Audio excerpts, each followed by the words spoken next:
stand in Alexandria in 250 BC, and you are standing in the smartest room on Earth. 500,000 scrolls, every known map, every known cure, every known star chart humanity had ever written down. And almost none of it survived to reach you. This is not the story of one fire. That version is a myth, and the truth is stranger. The Library of Alexandria did not die in a single afternoon. It died slowly, in stages, over 500 years, while the people inside it kept working, kept copying, kept believing someone would come save what they had built. Nobody did. This is the story of how the ancient world's greatest experiment in preserving human knowledge collapsed in plain sight, and why almost nobody at the time understood what they were losing until it was already gone. Alexandria was barely a generation old when it decided to do something no city had ever attempted: collect everything. Every scroll, every treatise, every play, every scrap of recorded knowledge from Greece, Egypt, Persia, and beyond. Ships docking in the harbor were searched, not for weapons, but for books. If a vessel carried a scroll the library didn't have, officials copied it, sometimes keeping the original and returning a copy to the owner. Scholars flooded in from every corner of the known world. Mathematicians, astronomers, physicians, geographers, poets. They didn't just store knowledge, they built on it, argued over it, tested it against new evidence. One librarian calculated the circumference of the Earth using nothing but shadows, a well, and simple geometry, and landed remarkably close to the real number. Another mapped the human nervous system centuries before anyone else dared open a body to look inside.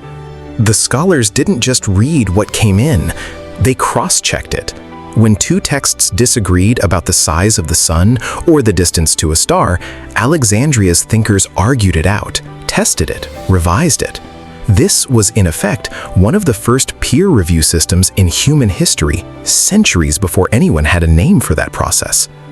A doctor working in the library's medical wing dissected animals and, according to some accounts, human bodies as well, mapping organs and vessels that Europe wouldn't properly rediscover until the Renaissance, more than 1,000 years later.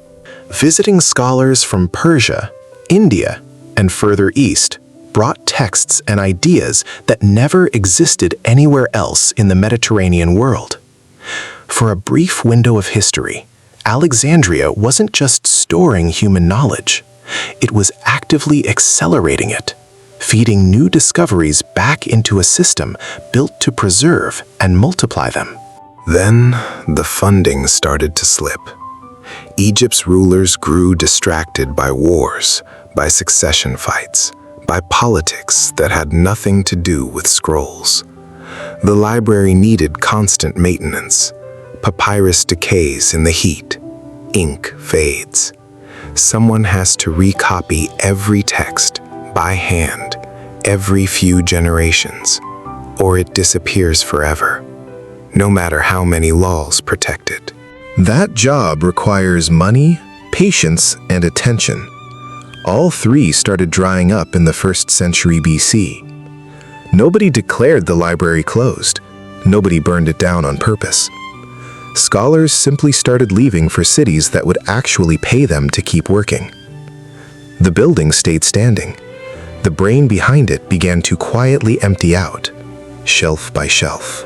In 48 BC, war reached the harbor. Julius Caesar's forces set fire to enemy ships docked near the city, and the flames spread into warehouses along the waterfront.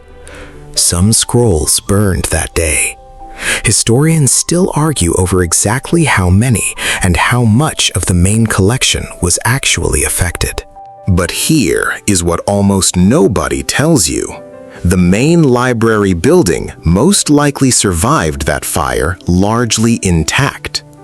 The story became bigger than the event itself, because a single dramatic blaze is far easier to remember than 5 centuries of quiet neglect. The real damage to the collection hadn't even started yet. Over the next 400 years, Alexandria kept losing pieces of itself, one decision at a time.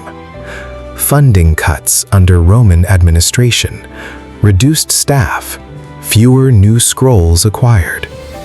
A daughter library at the Serapeum, built specifically to hold overflow texts, became a target during religious conflicts in 391 AD and was destroyed along with a significant portion of what it held.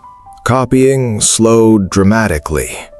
Fewer scholars meant fewer people checking fragile texts for decay. Fewer hands recopying scrolls before the material crumbled past saving. Knowledge doesn't need a villain to disappear.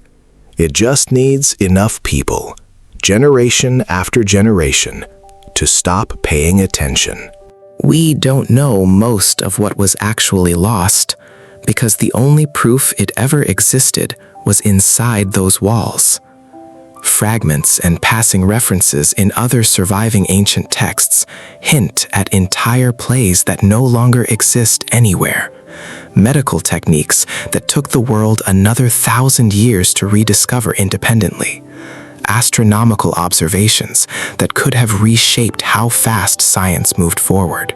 Some historians have speculated that if the library's full output had survived intact and kept building on itself, certain scientific breakthroughs might have arrived centuries earlier than they actually did. There's no way to prove a number like that, but the fact that serious historians can even seriously ask the question tells you something about the scale of what disappeared. By the 4th and 5th centuries AD, only a small handful of people were still doing the work the library was originally built for.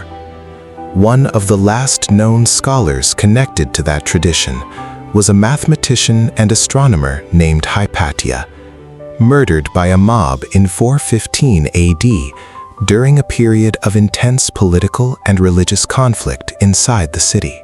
Her death is often treated as the symbolic end of the library's legacy, not because she alone had been holding the entire institution up, but because her death marked the moment the city stopped even pretending the project still mattered to anyone in power.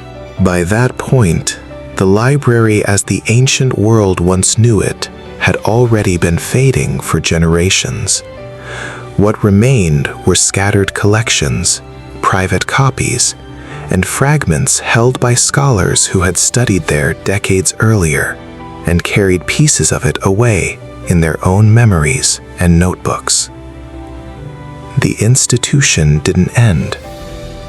It simply ran out of people willing to keep it alive.